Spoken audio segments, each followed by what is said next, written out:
Okay so hello and welcome guys, welcome back to Omnibus. This is Hardeep Malik और आज हम discuss करने वाले हैं मूरत ट्रेडिंग के लिए थोड़े स्टॉक पिक्स। 2 या 3 स्टॉक्स मैं आपको बताऊंगा जो कि अभी फ़िलहाल के लिए 2 या 3 महीने के लिए आप उसको होल्ड कर सकते हो एंड हमें 20 से 25% का रिटर्न हम टारगेट करेंगे। तो देखो गाइस, बाकी लोग जैसे आप काफ़ी जगह यूट्यूब पे देखते हो कि 1 साल के लिए होल्ड करना चाहिए, वैसा करना चाहिए, बट लेकिन मैं पर्सनली इतना खुद भी नहीं करता हूँ। जो मैं खुद करता नहीं तो वो मैं आपको बताऊँगा भी नहीं। पिछले 2 साल में हमने जो भी मूरत ट्रेडिंग के लिए स्टॉक पिक्स दिए थे वो 2 या 3 महीने तक की होल्डिंग पीरियड के लिए थे एंड हर बार उन्होंने 20-20% का रिटर्न हमें इमीडिएटली दे दिया था 2 या 3 महीने के अंदर ही।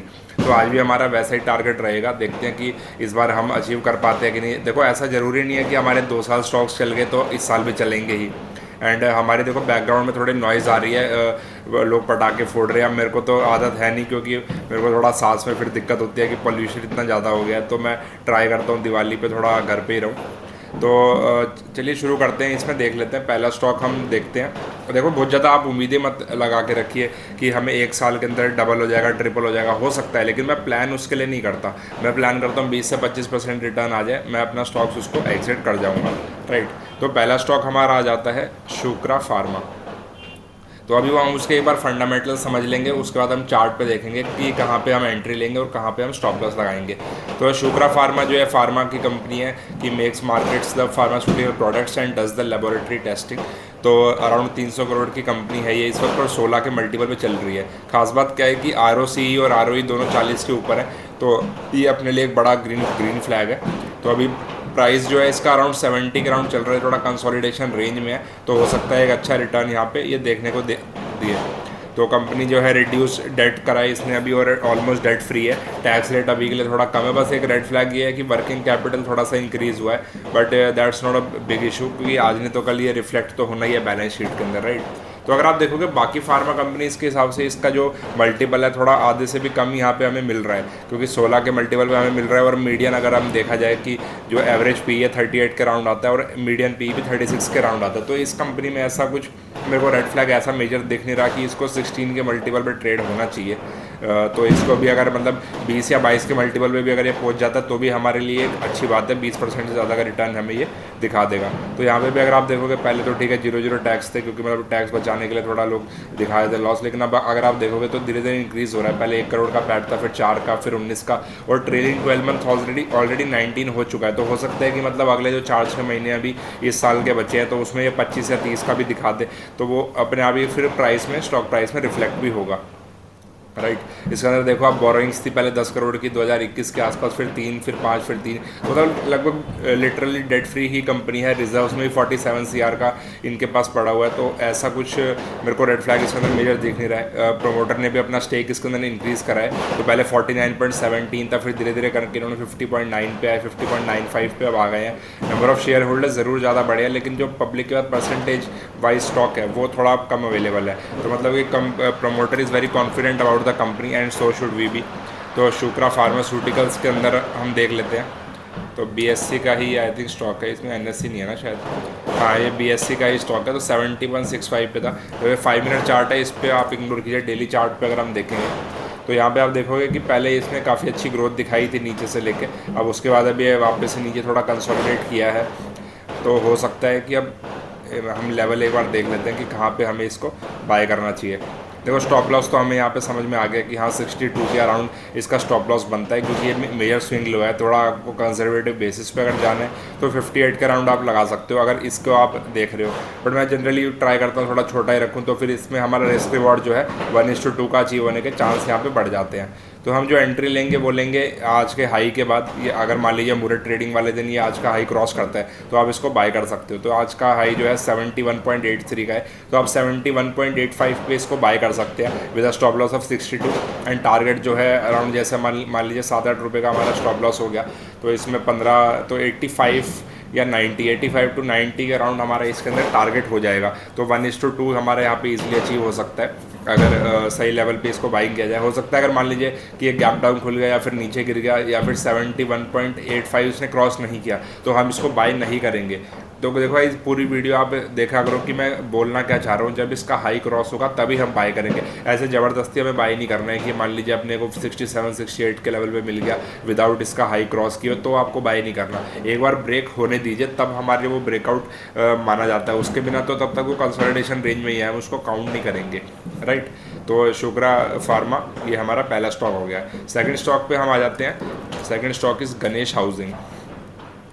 तो गणेश हाउसिंग थोड़ी सी बड़ी कंपनी है। जनरली हम 1000 करोड़ की कंपनी से ज़्यादा को ट्रेड नहीं करते। मतलब मेरा पर्सनल जो अभी का लिए वो है कि जहाँ पे मैं फोकस रहता हूँ वो 400 500 600 करोड़ की कंपनी है, ताकि वो 1000 करोड़ की कंपनी बन जाए तो हम उसका जो इन वो जो रिटर्न्स है उसको हम चेस कर पाएँ, मतलब उसका जो रिटर्न है वो राइड कर पाएँ।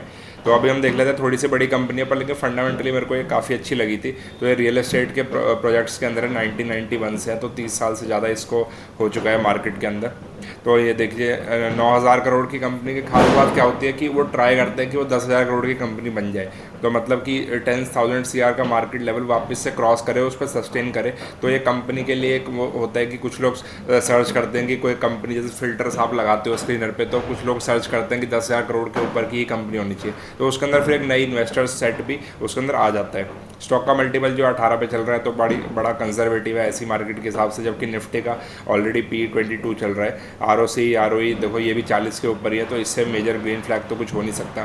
थोड़ा सा स्टॉक एक्सपेंसिव है यहाँ पे। अगर हम इधर कहीं अराउंड पकड़ते हैं सितंबर या अक्टूबर में, अगर मैं इसको देखता तो ये सबसे बेस्ट हमारे लिए बाय हो जाता। लेकिन अभी भी क्या है कि ब्रेकआउट लेवल के आसपास है, ऑल टाइम हाई चल रहा है। देखो कौन सा इसके अंदर कोई कंपनी में है ही नहीं, ऑलमोस्ट डेट फ्री है and also expected to give a good quarter.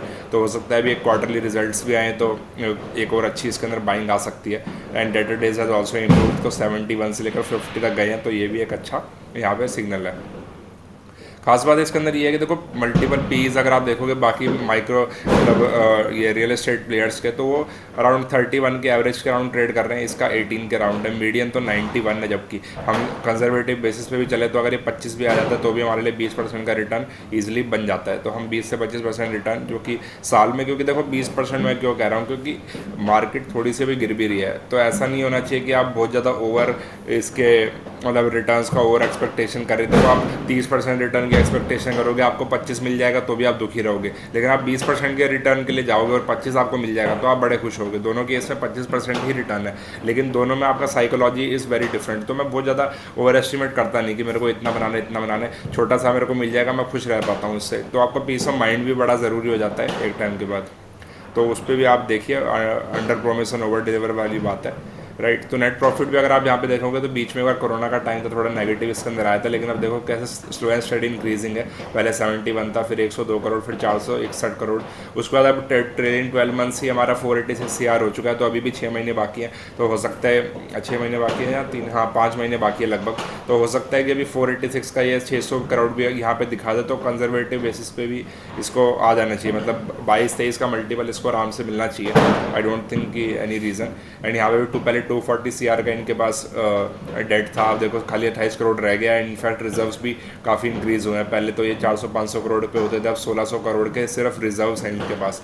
तो अपने आप में ये एक परचेजिंग पावर लेके आता है कंपनी के पास। एंड एक बड़े प्रोजेक्ट्स भी कंपनी कर सकती है। एंड देखो पहले 56% प्रमोटर के पास स्टेक था, अब 73% हो गया है। तो ये भी एक बड़ी अच्छी चीज़ है। कंपनी मतलब फंडामेंटली मुझे अच्छी लग रही है। हो सकता है स्टॉप लॉस हिट करने के बाद चले, पर लेकिन कंपनी को आप मतलब इग्नोर नहीं कर सकते, मेरा ऐसा मानना है।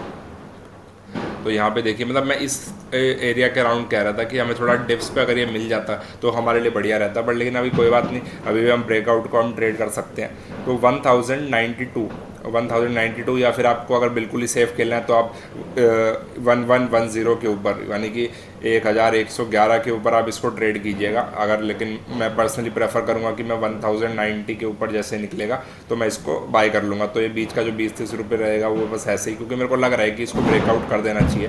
एंड स्टॉप लॉस थोड़ा सा यहाँ पे मेरे को लग रहा है बड़ा हो सकता है, 915 के अराउंड इसको स्टॉप लॉस देना चाहिए। क्योंकि हो सकता है डेली चार्ट पे ये एक बार ऊपर जाके फिर थोड़ा रुके, ताकि थोड़े पहले वीक हैंड्स को बाहर निकालें एंड उसके बाद ये जाए। टारगेट जो हमारा है 20% हमारा यहाँ पे बनता है 200 रुपये के अराउंड, तो या फिर 1350 का आप इसके अंदर टारगेट लेके चल सकते हैं। तो 1350 का हमारा इसके अंदर टारगेट रहेगा, 915 के अराउंड इसके अंदर स्टॉप लॉस रहेगा। तो ये थोड़ी 1:1 की ट्रेडर रिस्क रिवॉर्ड उतना अच्छा नहीं है। या फिर आप एक काम कर सकते हो, यहाँ पे अगर 1020 पे आप स्टॉप लॉस लगाओगे 1016 पे, तो आपका रिस्क रिवॉर्ड 1:2 बैठ जाएगा। तो ये अब आपके ऊपर है, लेकिन मैं पर्सनली क्या करूँगा, मैं पर्सनली देखो मैं होल्ड करना इसको प्रेफर करूँगा, क्योंकि आपको मैंने अभी दिखाया कि कंपनी के अंदर कोई ऐसा रेड फ्लैग नहीं है एंड ब्रेकआउट लेवल पे भी है। जैसे मान लीजिए पहले यहाँ पे आया फिर स्लो एंड स्टडी ही नीचे आया, ऐसा नहीं था कि कोई मेजर फॉल आ गई कि 1000 से वापस से 400-500 रुपये पे चला गया, नहीं ऐसा नहीं हुआ है। और उसके बाद ये वापस आया, एक बार ये मेजर सेलिंग आई, लेकिन वो भी इसने वापस से बाउंस बैक कर दिया है। तो मतलब ये वापस इसको ब्रेकआउट करना ही चाह रहा है। जब तक ब्रेकआउट नहीं होता, आप थोड़ा अगर छोटे कैपिटल से ट्रेड कर रहे हैं तो वेट कीजिएगा। आई वुड स्टिल रेकमेंड कि आप पहले ब्रेकआउट होने दीजिए, रूल्स को फॉलो कीजिए। रूल्स को थोड़ा ट्वीक कर सकते हो, एक लेवल के बाद आप ट्वीक कीजिए, क्योंकि उससे क्या होगा कि अभी आप मान लीजिए लॉस शायद ना ले पाएँ, वो एक इम्पॉर्टेंट चीज़ है। तो आप इसको 111 के ऊपर आप इसको बाई कीजिएगा। मैं पर्सनली 1092 के ऊपर बाई करूँगा, आपको भी करना है तो वो आप अपने रिस्क पे कीजिएगा। राइट, मेरा काम तो बताना है। एंड लास्ट है थर्ड, ओसेल डिवाइसेस। ओसेल डिवाइसेस का क्या है कि 300 करोड़ की कंपनी है, 24 के मल्टीपल पे अभी ट्रेड कर रही है, लेकिन ROC और ROE काफ़ी ज़बरदस्त है इसका, 50 के ऊपर चल रहे हैं दोनों के दोनों। एंड इसमें क्या है कि ओसेल डिवाइसेस देखो दो अलग अलग बिजनेस है। मेरे को ये थोड़ा काफ़ी अजीब सा लगा कि LED का काम भी करते हैं और हियरिंग एड्स का भी करते हैं, जैसे कानों में मशीन जो लगाई जाती है उसका काम भी करते हैं और LED का काम भी करते हैं। तो इसके अंदर देखोगे LED वाला जो काम है वो 70% ऑफ द रेवेन्यू लेके आता है, हियरिंग एड्स वाला जो है 30% रेवेन्यू लेके आता है। तो ठीक है, वो तो कंपनी को डाइवर्सिफाई करना है, बट इसके लिए एक अलग कंपनी बना ली जाए तो आई थिंक ज़्यादा बेटर रहेगा।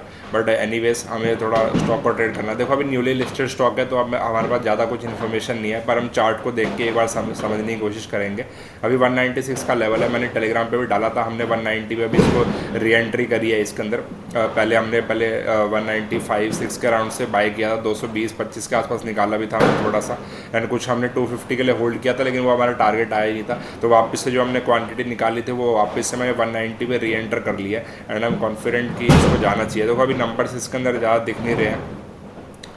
नेट प्रॉफिट अगर आप देखोगे, पहले 1 करोड़ का प्रॉफिट था, फिर 2 का, फिर 5 का, फिर 13 का। हो सकता है अगले साल ये 20 या 22 का भी मल्टीपल दिखाए, मतलब 20 या 22 करोड़ का अगर इसने रिटर्न दिखा दिया तो मार्च के नंबर्स पे तो 300 का प्राइस इसका बनना चाहिए आराम से। राइट, रिजर्व्स को देखो काफ़ी इंक्रीज़ हो रहा है, मतलब फास्ट पेस पे थोड़ा सा, पहले 4 करोड़, फिर 6 करोड़, फिर 10 करोड़, फिर 14, हो सकता है 20 करोड़ का भी इसका हो। थोड़ा डेट इसके अंदर, हाँ मैं मानता हूँ कि थोड़ा सा इंक्रीजिंग है डेट भी इसको, क्योंकि थोड़ा सा रुकना चाहिए था। तो देख लेते हैं बाकी शेयर होल्डिंग पैटर्न पे भी ज़्यादा कुछ अपने को मिलेगा नहीं। ओसेल डिवाइसेस का हम चार्ट देख लेते हैं, क्योंकि देखो अभी न्यूली लिस्टेड कंपनी है, तो देख लेते हैं। अगर आपने ये नहीं खरीदा हुआ तो मैं आपको लेवल बता देता हूँ, क्योंकि आप थोड़ा सेफ उसके लिए ट्राई करेंगे तो ज़्यादा बेटर रहेगा। इसको आप बाई कीजिएगा 204 के ऊपर। 204 के ऊपर आप इसको एंट्री ले सकते हैं, 20% रिटर्न यानी कि 40 रुपये बनता है, तो 244 यानी कि वही अपना ऑल टाइम हाई जब ये टच करेगा तो हमारा वो टारगेट रहेगा। स्टॉप लॉस यहाँ पे इसका आप 175 का इसको लेके चल सकते हैं, 175 के स्टॉप लॉस के साथ आप इसके अंदर एंट्री कीजिएगा।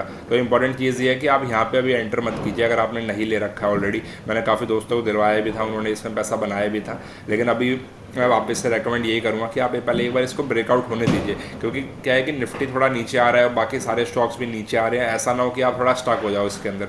तो स्टक होने से अच्छा है कि पहले ब्रेकआउट करने दीजिए। 2-4 रुपये 5 रुपये आपको महंगा जरूर मिलेगा, लेकिन उसके बाद आपको रिटर्न भी तो फिर उतना ही दे के जाएगा ये, राइट। तो आपको इस तरीके से इस पर आप देख सकते हो। तो हमारे 3 स्टॉक थे, Shukra pharma, second was Ganesh housing and third was Osel devices. तो इनको आप तीनों को आप ट्रेड कीजिएगा। दिसंबर तक मैं टारगेट लेके चल रहा हूँ, हो सकता है कि 1 या 2 हफ्ते में टारगेट अचीव हो जाए, और हो सकता है 3 या 4 महीनों में भी ना हो।